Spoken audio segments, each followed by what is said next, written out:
जय यीशु की। कैसे हैं आप लोग सब? मुझे आशा है आप लोग घर में होंगे और सुरक्षित होंगे।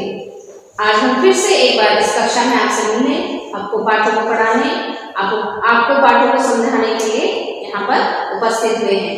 और इन पाठों को समझने के लिए और आगे बढ़ने के लिए हम लोग पिता ईश्वर से प्रार्थना करें, उस परम पिता से प्रार्थना करें जिसने हमको अभी तक संभाल कर रखा, सुरक्षित रखा है। तो आइए हम लोग क्रूस का चिन्ह बनाएं। पिता, पुत्र, पवित्र आत्मा के नाम पर आमीन। हे सर्वशक्तिमान पिता ईश्वर, हम तेरा धन्यवाद करते हैं यह सुंदर समय देने के लिए, यह सुंदर दिन, सुबह की रोशनी हमें देने के लिए। रात भर तूने हमें अपने आगोश में संभाल कर रखा और हम लोगों की हर प्रकार से रक्षा की है।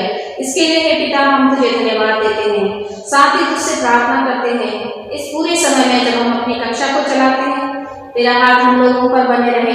पवित्र आत्मा को भेज दे, उसकी प्रज्ञा हम लोगों को प्रदान कर ताकि हम लोग इन पाठों को अच्छी तरीके से समझ सके, सुन सके और अपने हृदयों में ग्रहण कर सके।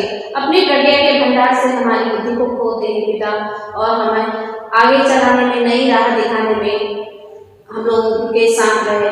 तेरे पवित्र और मीठे नाम से मांगते हैं, आमीन। तो युवा साथियों, हम लोग भी पिछले अध्याय जो हम लोगों का 10वां अध्याय था, पल्ली में सहभागिता के ढांचे, तो उसमें मैंने आप लोगों को पिछली कक्षा में बताया था सहभागिता क्या है, पुराने विधान में भागीदारी क्या थी और नए विधान में सहभागिता क्या है।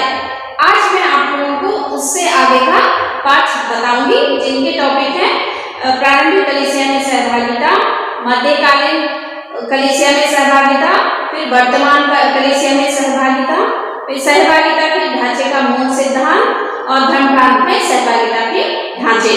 फिर इसके बाद आता है पल्ली में सहभागिता के ढांचे और अन्य सहभागिता के ढांचे और बुनियादी कलीसियाई समुदाय। तो आज हम अपने पाठ को शुरू करते हैं प्रारंभिक कलीसिया में सहभागिता।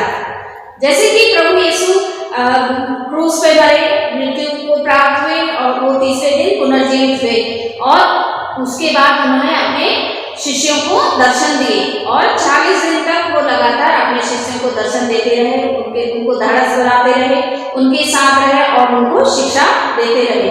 तो प्रभु यीशु ने उनसे कहा था कि जब मैं स्वर्ग में जाऊं, मैं आप लोगों के साथ नहीं रहूंगा, तो आप लोगों को एक सहायक प्रदान करूंगा। यानी कि यीशु के जाने के बाद उनके साथ कौन रहेगा? उन्होंने कहा पवित्र आत्मा आप पर उतरेगा और आप लोगों को उसका आत्मा मिलेगा जिससे कि आप लोग निडर होकर कार्य कर सकोगे। तो ये सब घटनाएं कब हुई थी? हम लोग कहाँ देखते हैं? प्रेरित चरित्र के दूसरे अध्याय के 1 से 47वीं लाइन में हम लोग देखते हैं कि प्रभु यीशु ने प्रेरितों से पवित्र आत्मा भेजने की प्रतिज्ञा की थी और पवित्र आत्मा ग्रहण करने के लिए शिष्य लोग कहाँ थे? एक घर में, एक अटारी में एक हृदय होकर बैठकर प्रार्थना कर रहे थे। और जब पवित्र आत्मा उनका उतरा उस दिन कौन सा दिन था? पेंटेकोस्त का दिन था। पेंटेकोस्त के दिन पवित्र आत्मा उन पर उतरा और वो लोग पवित्र आत्मा से परिपूर्ण होकर क्या करने लगे? सुसमाचार की घोषणा करने लगे। कौन थे सबसे पहले? पेट्रुस ने पवित्र सुसमाचार की घोषणा की। जब वो घोषणा कर रहे थे तो उस समय लोगों का मन परिवर्तन हुआ। कितने लोग थे? 3000 लोग उनके बीच थे, उपस्थित थे। ये लोगों का मन परिवर्तन हुआ और ये लोग यीशु के साथ, वो शिष्यों के साथ हो गए, यानी कि सुसमाचार की घोषणा के वो भी सहभागी बन गए। तो इसी प्रकार हम लोग प्रेरित चरित्र की 6वें अध्याय के 1 से 6 लाइन में देखते हैं कि प्रेरितों ने, क्योंकि दिन प्रतिदिन पवित्र आत्मा की कृपा द्वारा शिष्यों की संख्या बढ़ती जा रही थी, तो प्रेरितों को उनको अच्छे तरीके से संचालन करने के लिए, कार्य को आगे बढ़ाने के लिए उन्होंने किनको चुना?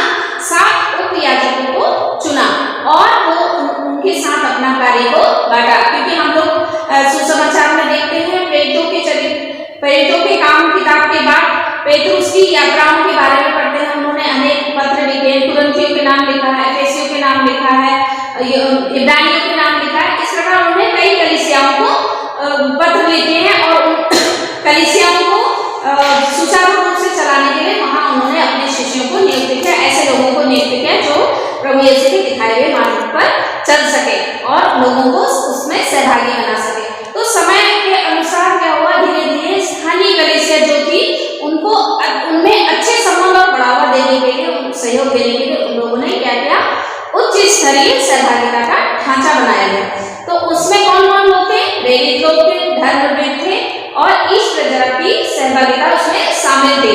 इसीलिए यरूशलेम की जो धर्म सभा है इसका उपयोग सबसे उत्तम उदाहरण है।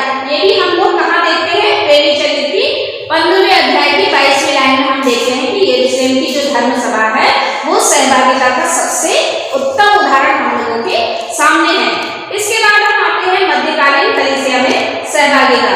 तो प्रेरितों के बाद 4वीं सदी के प्रारंभ में ख्रिस्ती धर्म जो था रोमी साम्राज्य का आधिकारिक धर्म बन गया था, यानी कि रोम में जो था ख्रिस्ती धर्म फैल गया था और प्रजा का संचालन करने के लिए, लोगों को चलाने के लिए धर्माध्यक्षों की नियुक्ति की गई थी। यानी कि यीशु का सुसमाचार प्रचार से कलीसिया इतनी बढ़ गई थी कि उन लोगों में धर्माध्यक्षों की नियुक्ति की गई और धर्माध्यक्षों ने क्या किया, पल्लियों में भी प्रजा का संचालन करने के लिए पुरोहितों को नियुक्त किया।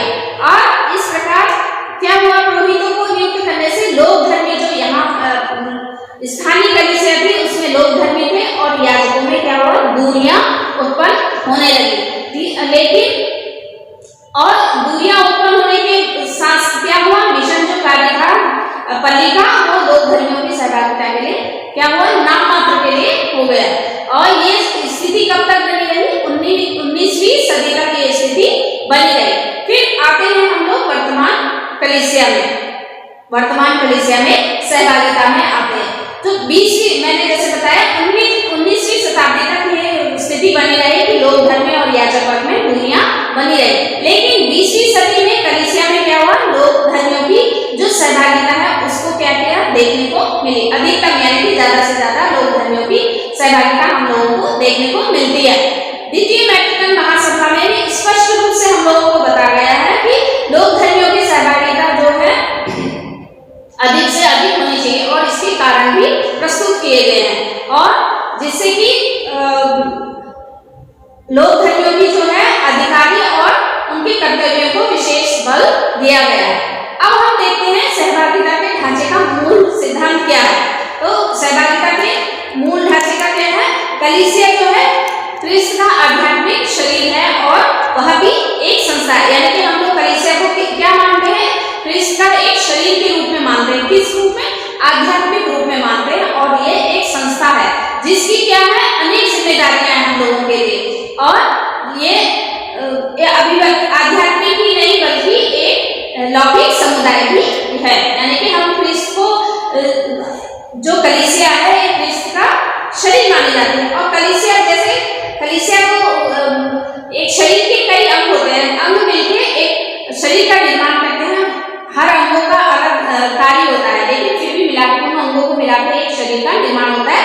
उसी प्रकार कलीसिया में भी अनेक क्या है, क्रिस्त के शरीर, यानी कि हम आध्यात्मिक रूप से ये क्रिस्त के साथ जुड़े हुए हैं और क्रिस्त के साथ जुड़ने के कारण हम लोग अनेक हम लोगों के ऊपर जिम्मेदारियां हैं और उसको हम लोग आगे बढ़ा रहे हैं। तो इसमें ये भी दिया गया है बिंदु कि जिस प्रकार प्रत्येक अंगों का शरीर के विकास के लिए कार्य होता है उसी प्रकार कलीसिया का हर एक सदस्य, यानी कि हम लोग जो कलीसिया के सदस्य हैं, हम लोगों का कर्तव्य क्या है, हम क्रिस्त के कार्यों के भागीदार हैं। हम लोगों को भी सदस्य, कलीसिया के सदस्य होने के लिए होने के नाते विकास के कार्यों में सहयोग करना है। फिर क्रिस्तीय बुलाहट अपने स्वभाव से ही मिशनरी है। यीशु क्रिस्त ने भी मिशन के कार्य के लिए उन्होंने रोगियों को चंगा किया, अपने ईश राज के बारे में हम लोगों को बताया, इसीलिए क्रिस्तीय बुलाहट स्वभाव से ही मिशनरी होती है। फिर वह सदस्य जो कलीसिया के विकास में कोई योगदान नहीं देता है और स्वयं के लिए उपयोगी है, वह ना तो अपने लिए उपयोगी होता है और ना किस कलीसिया के लिए उपयोगी होता है, जो सदस्य कलीसिया के लिए कोई भी कार्य नहीं करता। फिर हम भी अपने विश्वास में उतनी ही प्रगति करते हैं जितना हम कलीसिया के मिशन में योगदान करते हैं। ये सब कहाँ दिया गया है? द्वितीय वेटिकन महासभा के, यानी कि आधुनिक कलीसिया में, कि हम लोग जितना हम कलीसिया के लिए कार्य करते हैं, अपने मिशन को आगे बढ़ाते हैं, तो हम लोग कलीसिया में अपना योगदान देते हैं। अब है धर्म प्रांत में सहभागिता के ढांचे। धर्म प्रांत जो है विश्वव्यापी कलीसिया है, यानी कि जो पूरे विश्व में कलीसिया है। कलीसिया के अंतर्गत देश है, देश के अंतर्गत धर्म प्रांत है। जो धर्म प्रांत है वो किसका प्रतिनिधि करता है या किसको प्रतिबिंबित करता है? कलीसिया को करता है। और इसके अंतर्गत धर्म प्रांत के लिए क्या है? पुरोहितगण लोग अलग अकेले कार्य नहीं कर सकते धर्म प्रांत के अंतर्गत, और ना ही पल्ली को चला सकते हैं अकेले। तो उन्हें किसी अगर वो अकेले चलाएंगे तो क्या होगा? यथार्थ में, यानी कि वास्तव में कलीसिया का विकास नहीं होगा। कौन सी? स्थानीय कलीसिया का विकास नहीं होगा। तो कलीसिया के विकास हेतु किसको होना जरूरी है? लोक धर्मियों को और धर्म संघियों को का होना भी बहुत जरूरी है। इन दोनों के सहयोग और साझेदारी के द्वारा ही कलीसिया का विकास होता है। तो इसलिए द्वितीय वेटिकन महासभा जो है, उन्होंने कलीसिया के सब ढांचों में सबसे ज्यादा लोक धर्मियों की सहभागिता एवं साझेदारी पर बल दिया है।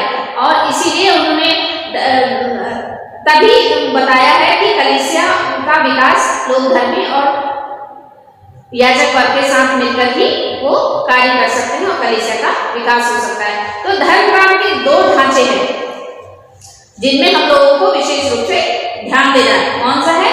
पहला है धर्म प्रांतीय मेषपालीय परिषद, यानी कि द डायोसीजन पास्टोरल काउंसिल जो है, और दूसरी है धर्म प्रांतीय वित्त समिति, द डायोसीजन फाइनेंस कमेटी।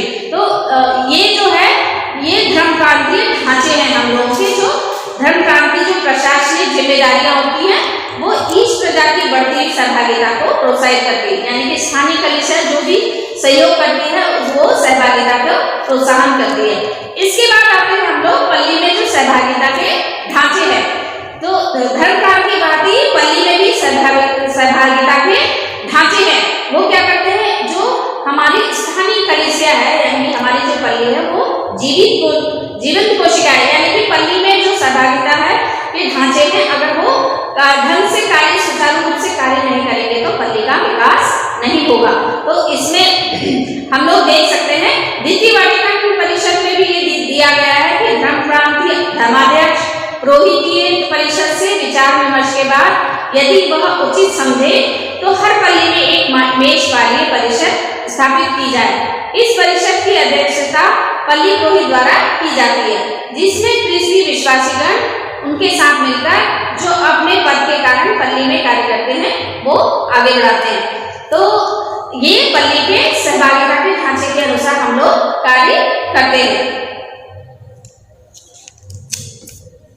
मेषपाली सेवा कार्य में लगे हुए हैं। मेषपाली कार्य को बढ़ावा देने में सहयोग करते हैं। मेषपाली परिषद का परामर्श ये है कि वह धर्मप्रांतीय धर्माध्यक्ष के निर्दिष्ट नियमों द्वारा नियंत्रित होती है। ये जो कलीसिया का धर्म विधान है 536 परिच्छेद है, इसमें ये दिया गया है। तो पल्ली जो होती है, पल्ली का विकास कैसे होता है, कैसे इसका ढांचा बना है? पल्ली विभिन्न वार्डों अथवा छोटे क्रिस्ती समुदाय में विभाजित की जाती है और हर वार्ड से एक एक प्रतिनिधि परिषद के लिए चुना जाता है। इन चुने हुए प्रतिनिधि सदस्यों के अतिरिक्त पल्ली पुरोहित भी कुछ सदस्यों को मनोनीत कर सकते हैं और पल्ली में जो कार्यरत धर्मप्राण संघ है वो लोग भी इसमें भाग ले सकते हैं, यानी कि परिषद में उनको स्थान दिया जाता है। और इस प्रकार पल्ली में मेषपाली परिषद हो गई, लोक धर्मियों द्वारा चुने गए सदस्य हो गए, मनोनीत सदस्य हो गए और धर्मप्राण संघ हो गए। ये सब इनके द्वारा ये पल्ली समिति का गठन किया जाता है और ये सदस्य क्या करते हैं? पुरोहित के साथ मिलकर पल्ली के विकास के लिए, नवीनीकरण के लिए, पल्ली के विकास के लिए, नई योजना के लिए जो भी कार्य होते हैं पल्ली से संबंधित, पल्ली का विकास अच्छी तरीके से हो सके उसको क्रियान्वित करते हैं। अब आते हैं पल्ली का दूसरा ढांचा क्या है, पल्ली का की वित्त समिति, यानी कि कलीसिया के धर्म विधान 537वें परिच्छेद में ये लिखा है, हर पल्ली में एक वित्तीय समिति होनी चाहिए जो कलीसिया के धर्म विधान के अनुच्छेद 532 के प्रति पूर्व धारण से परे रहकर पल्ली की चल संपत्ति के रखरखाव और एवं प्रबंधन में पुरोहित की मदद करे। यह समिति सर्वव्यापी नियमों एवं धर्म प्रांतीय धर्माध्यक्ष द्वारा निर्धारित मानकों द्वारा परिचालित की जाती है। इसके सदस्य भी इन्हीं मानकों के आधार पर चयनित किए जाते हैं। यानी कि पल्ली में जो होती है एक वित्त समिति होती है, यानी एक सलाहकार समिति होती है जो पल्ली के वित्तीय प्रबंध में पुरोहित की मदद करती है। जैसे हम लोग देखते हैं अपनी पल्लियों में कि पल्ली में अध्यक्ष होता है, उपाध्यक्ष होता है, सचिव होता है, उप सचिव होता है, खजांची होता है। तो ये सब क्या करते हैं, मिलकर पल्ली को चलाने में पुरोहित की मदद करते हैं और आर्थिक साधनों के लिए जो भी होता है पल्ली के विकास में सहयोग देते हैं। तो ये पल्ली पुरोहित के साथ मिलकर क्या करते हैं, वित्तीय प्रबंधन को भी संभालते हैं और आय व्यय का लेखा जोखा रखते हैं।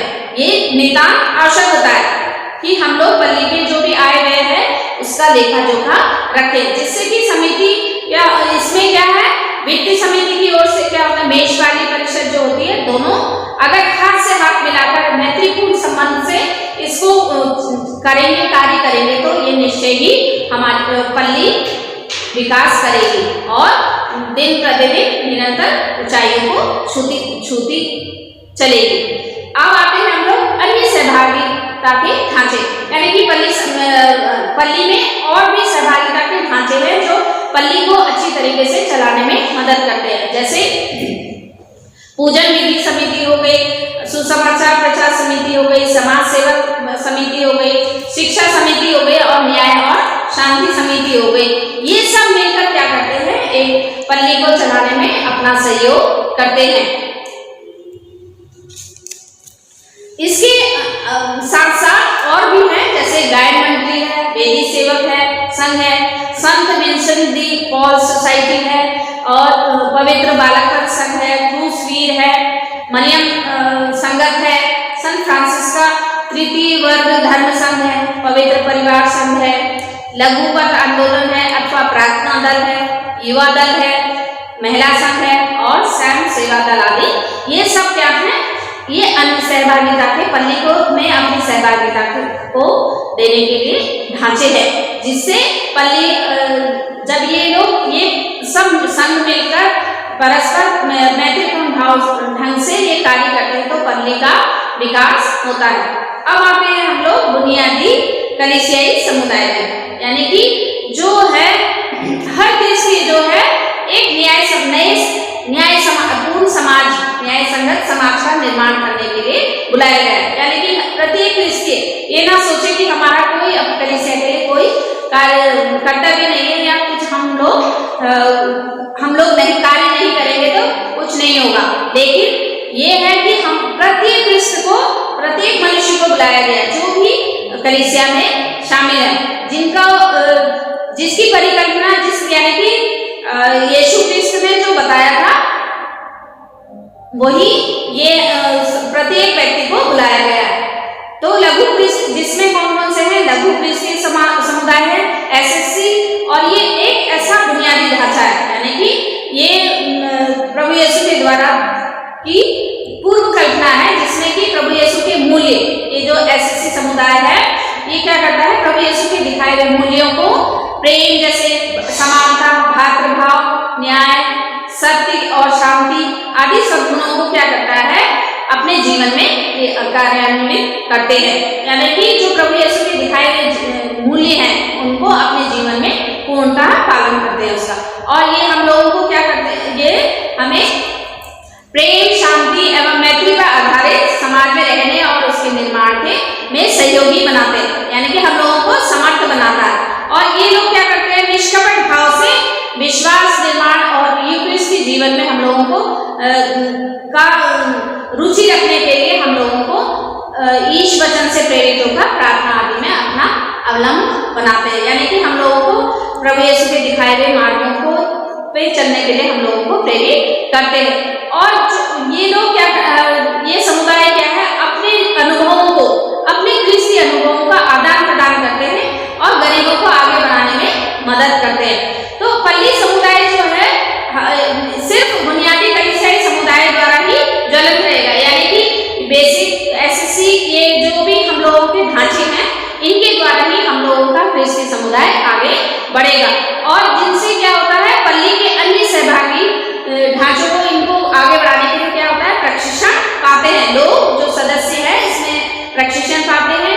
अखिल भारतीय कैथोलिक धर्माध्यक्षों का सम्मेलन हो गया, समूचे भारत में अपने अपने पल्लियों में बुनियादी कलीसियाएं बीईसी के निर्माण को सर्वोत्तम वरीयता देता है। यानी कि जो धर्माध्यक्षों का सम्मेलन है भारत में, पूरे भारत में अपनी पल्लियों में जो भी बुनियादी कलीसिया है इसको सबसे पहला स्थान देता है।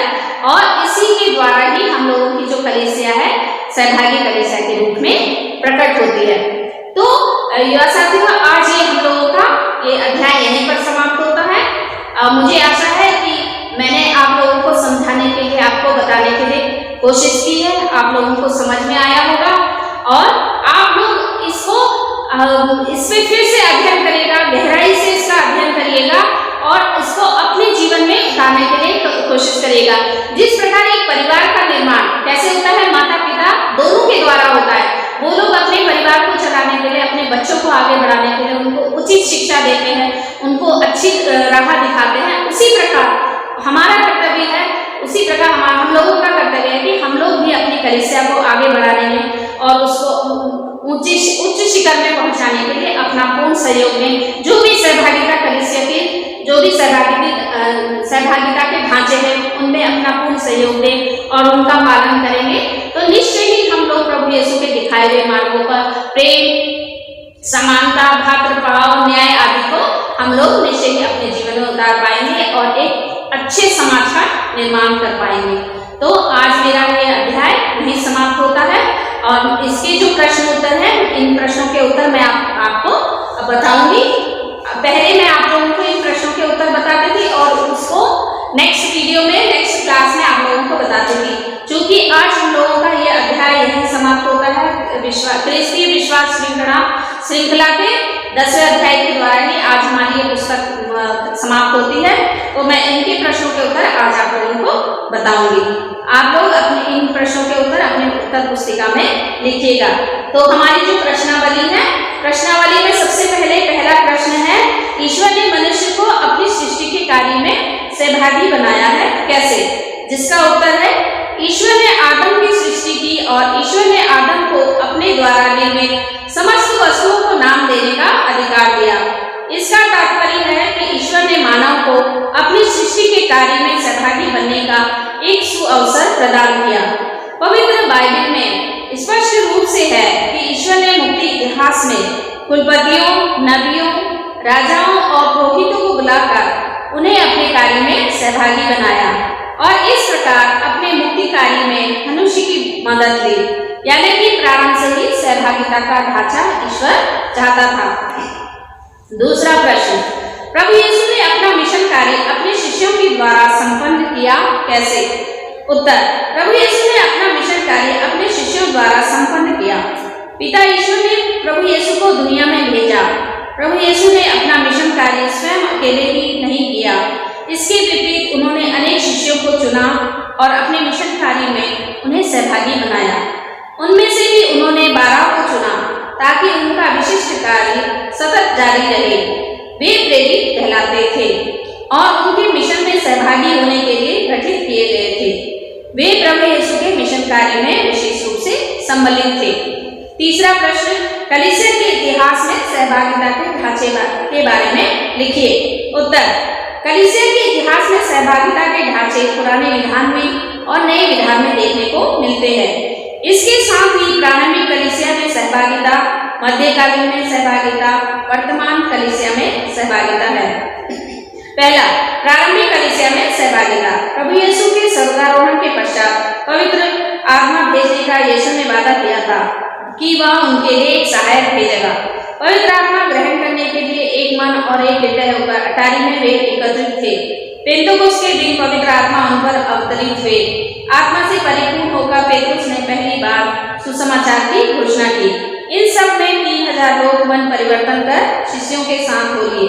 प्रेरितों ने कार्य को सुचारू रूप से संचालन करने हेतु 7 उपयाजकों को चुना और अपना कार्य उनके साथ बांटा। प्रेरितों ने कार्य का समय अनुसार स्थानीय कलीसिया में अच्छे संबंध एवं सहयोग को बढ़ावा देने के लिए उच्च स्तरीय सहभागिता के ढांचे बनाए गए। उस वर्ग में प्रेरित, धर्मवृद्धों और ईश प्रजा की सहभागिता शामिल थी। यरूशलेम की धर्म सभा इसका अच्छा उदाहरण है।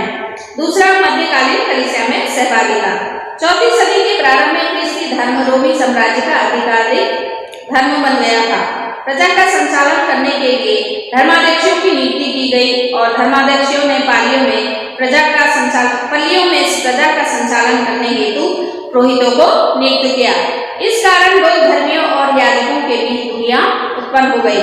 मिशन कार्य में लोक धर्मियों में सहभागिता नाम मात्र की रह गई। यह स्थिति 19वीं सदी तक बनी रही।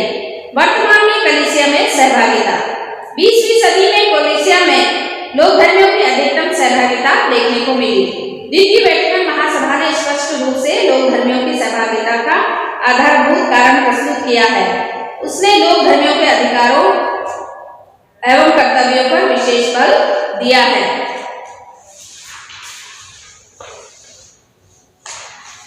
चौथा प्रश्न, सहभागिता के ढांचे की बुनियादी सिद्धांत क्या है? सहभागिता के ढांचे का मूल सिद्धांत है कलीसिया ख्रिस्त का आध्यात्मिक शरीर है, फिर भी वह एक संस्था है जिसकी अनेक जिम्मेदारियां हैं।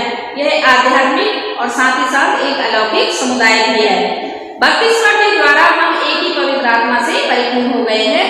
जिस प्रकार शरीर का प्रत्येक अंग पूरे शरीर के विकास के लिए कार्य करता है, उसी प्रकार कलीसिया का हर एक सदस्य उसके विकास के लिए कार्य करता है। हम भी अपने विश्वास में उतनी ही प्रगति करते हैं जितना हम कलीसिया के मिशन में योगदान करते हैं। धर्म क्रांति स्तर पर प्रमुख सहभागिता के ढांचे को संक्षिप्त रूप से समझाइए।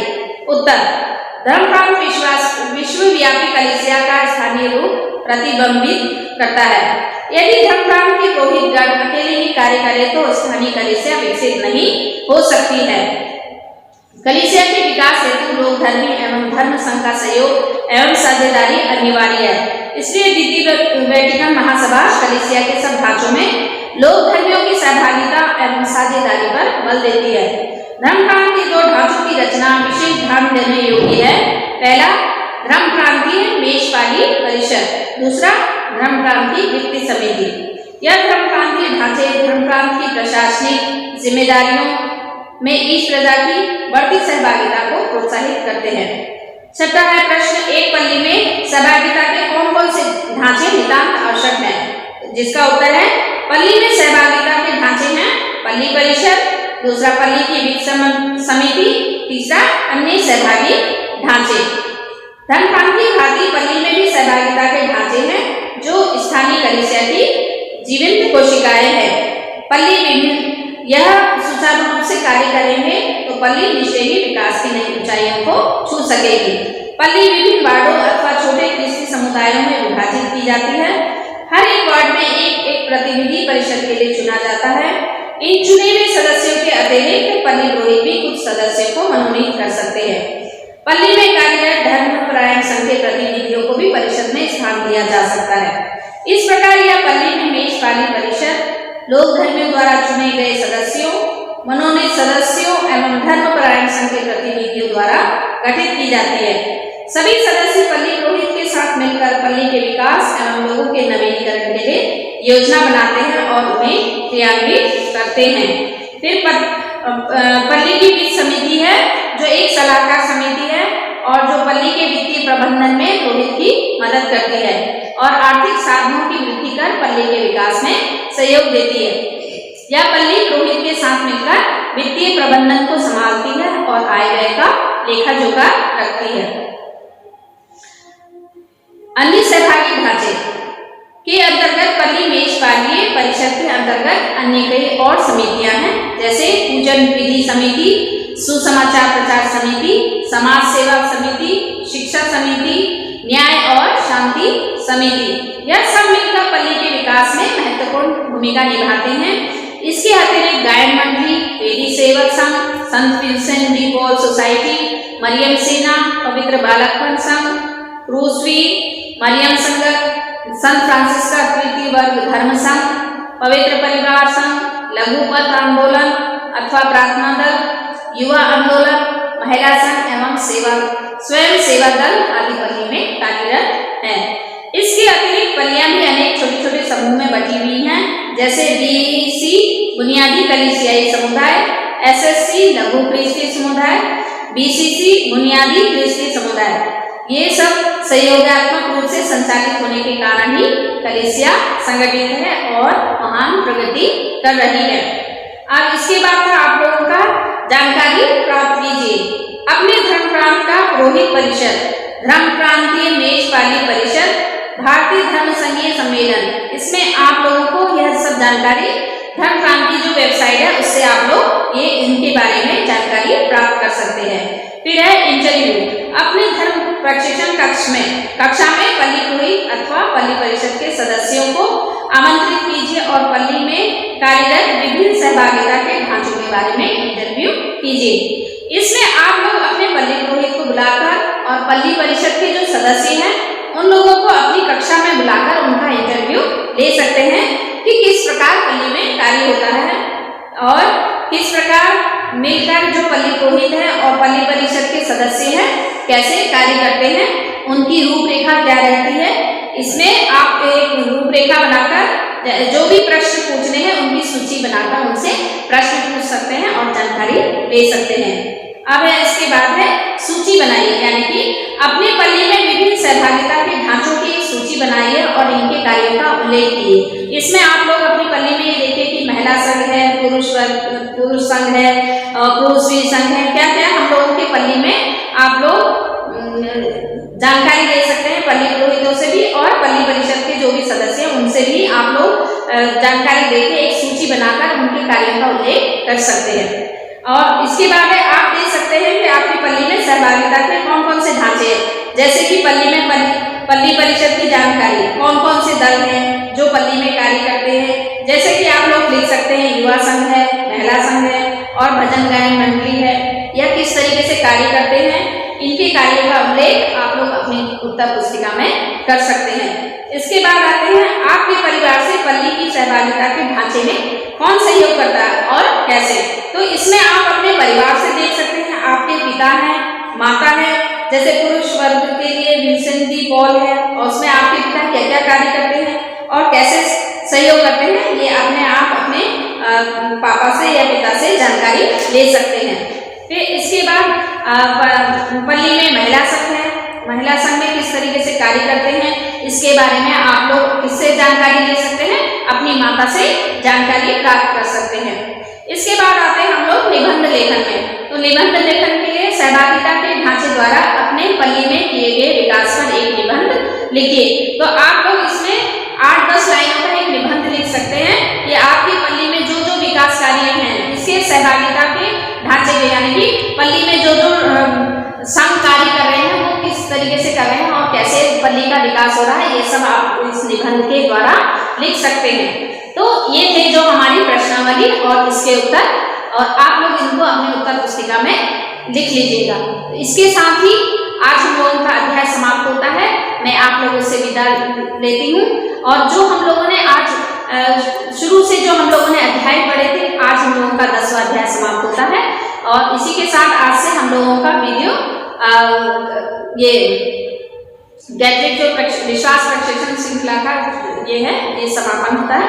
और मुझे आशा है कि मैंने ज़्यादा से ज़्यादा कोशिश की है आप लोगों को इन पाठों को समझाने के लिए, और मुझे आशा है कि आप लोगों को ये पाठ समझ में आए होंगे और आप लोगों ने ध्यानपूर्वक इसका अध्ययन किया होगा। और आगे भी आप लोग इन पाठों को पढ़ते रहिए, अपने जीवन में उतारने के लिए कोशिश कीजिए, क्योंकि आप लोग भावी पीढ़ी हैं, युवा साथी हैं, युवा वर्ग है। तो ये जो आप लोगों ने ये सब जो पाठों को पढ़ा है, ये आप लोगों के विकास के लिए, आपके व्यक्तित्व के विकास के लिए बुनियादी यानी कि गहरी जड़ है। आप लोगों को इन पाठों को हमेशा याद रखना है, अपने जीवन में इनका पालन करना है। इसी तरीके से आप लोग अपने आध्यात्मिकता का विकास कर सकते हैं और निरंतर प्रार्थना करते रहिए। जैसे कि मैं हर बार आपसे कहती हूँ कि आप लोग प्रार्थना करते रहिए। प्रार्थना में बहुत शक्ति होती है और प्रार्थना के द्वारा अनेक कार्य सफल होते हैं। तो आप लोग, कोरोना काल चल रहा है, अपने परिवार में रहिए, सुरक्षित रहिए और अपने माता पिता की आज्ञा का पालन करिए। इसी के साथ मैं आज आपसे विदा लेती हूँ। जय विष्णु।